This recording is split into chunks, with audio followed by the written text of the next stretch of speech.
Pennsylvania Dutch Scrapple. Ingredients: 1 pig's head, with or without the jowls. 3 carrots, chopped. 1 large onion, chopped. 3 to 6 bay leaves. 1 tablespoon juniper berries, crushed, optional. 1 tablespoon black peppercorns, cracked.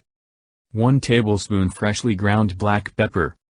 1 tablespoon salt. 1 tablespoon savory. 2 teaspoons Bell's poultry seasoning, optional. 1 teaspoon dried thyme. 1 teaspoon ground white pepper.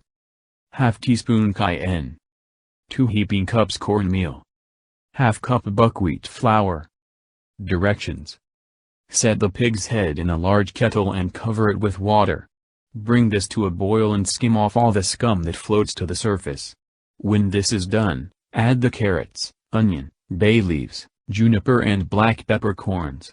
Simmer this, adding more water if the level drops below the pig's head, until the meat wants to fall off the bone, about 3 hours.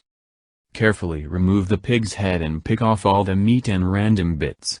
I toss the eyes and the palate, which aren't very tasty. Chop everything up very fine, and combine with the spice mix in a bowl. Strain your pig broth and pour about 10 cups into a large pot.